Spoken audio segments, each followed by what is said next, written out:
Coucou à vous les vertueuses familles de l'école des mariages de l'ONG Foyer en paix. Je vous salue dans le nom de notre Seigneur et Sauveur Jésus-Christ. Moi, je suis Madame Meledj, présidente de l'ONG Foyer en paix, une ONG qui s'occupe de l'harmonie au sein de la cellule familiale et qui encadre les enfants victimes de séparation. Nous avons dit que nous allons voir aujourd'hui les personnes seules.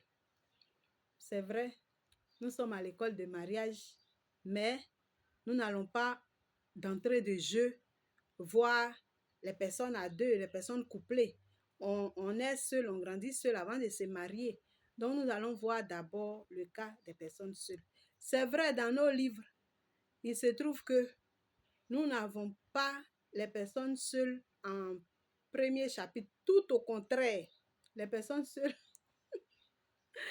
le chapitre que nous avons intitulé les aspirants au mariage, c'est le tout dernier chapitre du livre Opinion sur le mariage. C'est le tout dernier chapitre. Donc, vous voyez que il faut bien que justice soit rendue, au moins dans les vidéos. Nous allons commencer par eux, parce qu'ils sont les premiers, ils viennent avant les mariés. Ils sont nés seuls avant de se marier. C'est pas comme nous ne sommes pas autant anciens où depuis le ventre de ta mère, on te marie. Ou bien même, tu n'es même pas encore dans le ventre de ta mère. Parce que déjà, on dit à ta maman que le jour où elle fait un enfant et que c'est une fille, déjà, elle est mariée. Ça, ce sont des temps révolus. Donc, aujourd'hui, on parle des personnes qui grandissent avant de se marier. Eh bien, on a dit que pour ces personnes seules qu'on va appeler les solitaires, il y en a deux cas. Il y a des solitaires volontaires, ceux qui ont eux-mêmes choisi d'être seuls. Ceux-là, ils n'ont aucun problème. C'est un engagement qu'ils ont pris et qu'ils honorent. Le Christ a parlé d'eux dans le livre de Matthieu, je crois Matthieu 19. Là-bas, il se trouve qu'il y a des gens, c'est eux-mêmes qui ont choisi de donner leur vie, je ne sais pas si de sacrifier leur vie de couple, peut-être par rapport au Seigneur, peut-être par rapport à un emploi, mais en tout cas, ceux-là, ils ne sont pas emmerdés. Ils savent ce qu'ils font. C'est eux-mêmes qui ont opéré leur choix. Ceux dont il s'agit ici, les solitaires dont il s'agit ici, ce sont les personnes qui désirent de se marier, mais qui n'ont pas encore eu l'âme sœur, ou comme dirait quelqu'un, l'esprit frais. Ok. Le plus important est que il faut commencer par comprendre que le mariage est une vocation. C'est un appel. C'est quand on ressent l'appel de se marier qu'on se marie. Ça, c'est d'un. De deux, même si le mariage vient de Dieu, il faut remplir un certain nombre de conditions pour se donner la chance. Je ne dis pas pour pouvoir se marier. Il faut qu'on se mette d'accord. Parce que pour pouvoir se marier, vous allez voir qu'il y a des gens qui ne remplissent aucune condition, à part le fait d'être né. Et d'être grand aussi. Pour se marier. Parce que vous avez peut-être un ami ou bien un parent. Quand vous voyez sa femme, vous demandez s'il a fermé les yeux pour choisir la femme là ou bien vous voyez une belle femme. Mais quand vous voyez son mari, il ne peut pas parler. Vous prenez ça comme ça parce qu'on n'a pas demandé votre avis. Eh bien, c'est parce que ça vient de Dieu. Si Dieu a dit que tu dois te marier, tu te maries. Point barre. C'est pourquoi on dit que le mariage est un appel. Mais quand même, si on dit que c'est un appel, c'est une vocation, c'est qu'il peut arriver qu'on rate sa vocation. La réalité qui consiste à rater sa vocation existe bel et bien. Donc, même si vous êtes appelé à vous marier et que vous faites n'importe quoi, vous risquez de finir par ne pas vous marier. On commence par ces jeunes filles qui suivent les garçons. Parce que les garçons cherchent leur palmarès. un nombre de femmes à atteindre dans un cahier où ils notent les numéros en comptant une femme, 2 femmes, 3 femmes, jusqu'à peut-être 100, selon le montant, le nombre qui se sont fixés. Ces filles qui les suivent là, ce sont des filles qui font fausse route. Figurez-vous que entre les hommes et vous les femmes, et nous les femmes, il y a une très grande différence. Il y a une très grande différence parce que il se trouve que quand les femmes, les hommes font leur java, ils ne tombent pas enceintes. Même quand ils ont enceinté une femme, ils se sont très vite lavé les mains, qu'ils ne sont coupables de rien, sauf devant Dieu. Ou bien alors, même quand ils acceptent leurs responsabilités, c'est pour te demander d'aller avorter parce qu'ils ne sont pas prêts. Et quand vous vous mettez d'accord même pour aller avorter, chose qui n'est pas bon, qui n'est pas bonne déjà, ce n'est pas lui qui est entre la vie et la mort. C'est toi la femme, la fille, toi qui vas avorter là, c'est toi qui risques ta vie. Lui ici, il s'est débrouillé pour te trouver un peu de jetons. Ou bien même là, il ne va même pas chercher à te donner les bons moyens d'avortement ou de curettage. Il va vouloir te donner n'importe quoi à boire pour te couper les intestins. Sinon, c'est encore toi qui risques de devenir stérile si tu es vivante. Donc, inutile de suivre les garçons. Eux là, ils sont à l'abri de beaucoup de dangers. Et puis, il y a aussi le fait que ne pensez pas que celui que vous devez marier là, on va écrire sur son front ici, voici l'homme de ta vie. Et puis, il se promène avec. De toute façon, de toute la façon, si on écrit voici l'homme de ta vie, à moins qu'on mette ton nom au milieu ici, pour que tu saches que c'est de toi qu'il s'agit. Sinon, tout le monde va dire voici l'homme de ta vie. Chacun va dire, ah donc c'est moi. Alors, plein de femmes qui ne sont pas mariées là, chacune va dire, donc c'est moi, alors donc c'est moi. Ils vont grouper sur lui, tu ne pourras même pas la voir. Donc, de grâce, calmez-vous. Calmez-vous tout simplement parce que quand un homme vous appelle d'abord pour vous parler, acceptez de l'écouter. Au moins ça. Parce que sinon, comment vous vous mariez? C'est pas magie ou bien? Non. Toi, tu dis que tu cherches mari. Quelqu'un t'aborde, il veut te parler, tu ne veux pas l'écouter. Ton mari, là, ça sera comment? Écoute-le, écoute ce qu'il a à te dire. Si ça ne te sied pas, c'est ton droit de lui donner la réponse qui te convient. Mais non. Bonjour même là, tu ne réponds pas. Quand on te dit bonjour, tu pousses un juron tellement long que le monsieur lui-même n'a même plus envie d'insister.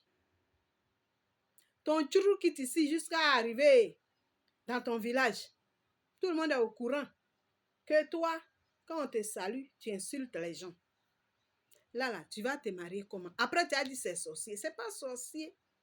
C'est toi-même qui limite tes chances.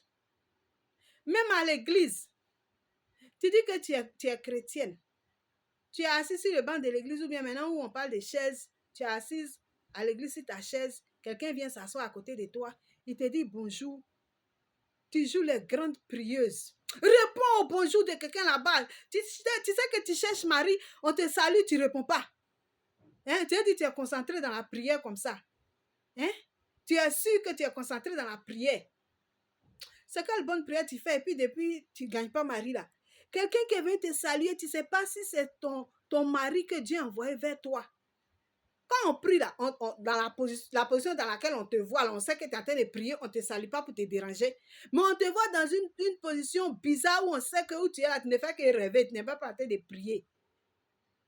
Et puis on te salue, tu refuses de répondre. Ah, femme, comment tu fais pour toi là? Alors que peut-être que c'est lui. Réponds-lui. Quelqu'un demande ton nom, tu lui donnes un autre nom. Oh, peut-être que le nom qui t'a demandé là, c'est là le code.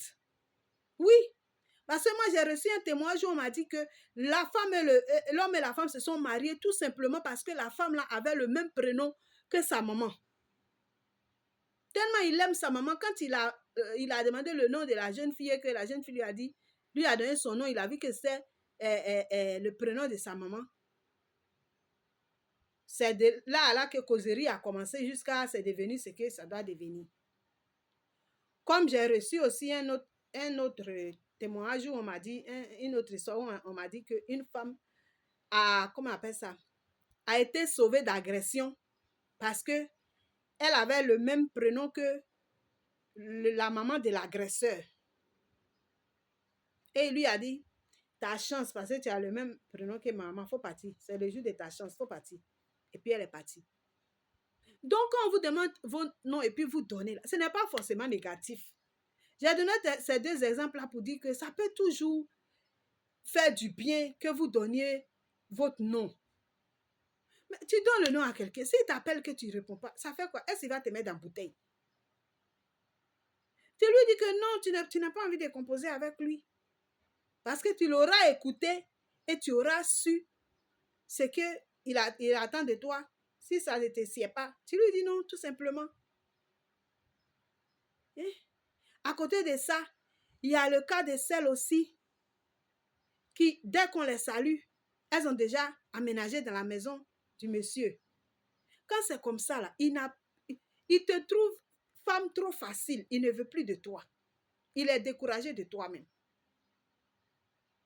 Sans compter celles aussi qui... il y a beaucoup de cas. On ne va pas tous les citer, les cas, on ne va pas tous citer. Mais je veux seulement citer aussi le cas de celles qui, à force de gêner et prier pour chercher Marie, ça devient dégueulasse. Alors que le jeune même là, le Christ même a dit, quand vous vous gênez, parfumez-vous la tête, le visage, lavez-vous le visage, qu'on ne sache pas que vous gênez. Mais tu as gêné jusqu'à te devenir bizarre. Quelqu'un te voit même, tu ne peux pas lui plaire. Parce que quand même si on dit que c'est l'intérieur, la qualité intérieure que les hommes recherchent, au moins, il faut que ton apparence physique l'attire un peu. Femme, pardon, soigne un peu ton apparence. Yati, soigne un peu ton apparence.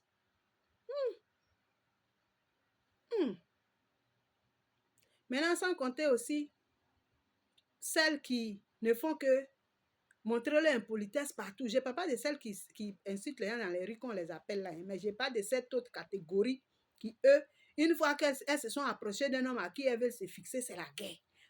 Papa, oh, on fait palabre. Maman, oh, on fait palabre. Ami, oh, on fait palabre. Frère, oh, on fait palabre. Juste ça, le monsieur a peur de toi. Il ne peut pas te garder dans son foyer. Une femme tigresse comme ça, là, il va faire quoi avec? Hein? Ou bien sinon, tu coûtes cher jusqu'à la première soirée, on t'a invité au restaurant, là. Tu as gâté ton nom. Toi, tu manges 2 poulets. Comme ma nièce qui dit qu'elle peut manger 2 poulets au restaurant. Alors, quand tu manges 2 poulets comme ça, là, est-ce que le monsieur, il est fou? 2 poulets dans maquis et à la maison, tu as mangé comme 4 ou bien 5. Est-ce qu'il peut payer? Il ne peut pas payer. Donc, reste chez tes parents où tu manges tes 5 poulets là. Voilà, tu coûtes trop cher. Le monsieur a peur de se ruiner à cause de toi parce que tu coûtes trop cher. Donc, vraiment, faites un peu attention à ces détails-là. Pour ne pas être trop longue, je vais m'arrêter seulement sur le cas de celles qui me sortent par les pores là. Celles qui envoûtent enfants des gens là. 9 mois de quelqu'un. Toi, tu viens envoûter ça. Tu es normal. Toi-même, tu es normal. Hein? Enfant que ta camarade femme a porté dans son ventre là, toi, tu viens envoûter ça. Tout simplement parce que tu ne veux pas qu'il partage avec celle qui a souffert pour lui.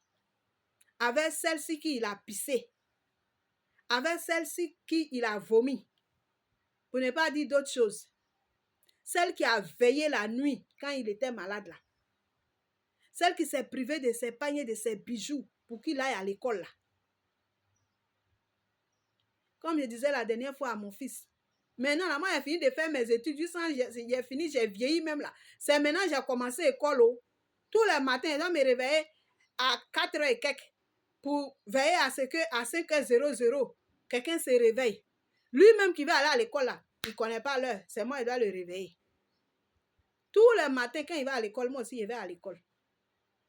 Comme ça, là, quand ça va finir, là, où il a fini de faire mon école, et puis il est en train de refaire l'école encore, là.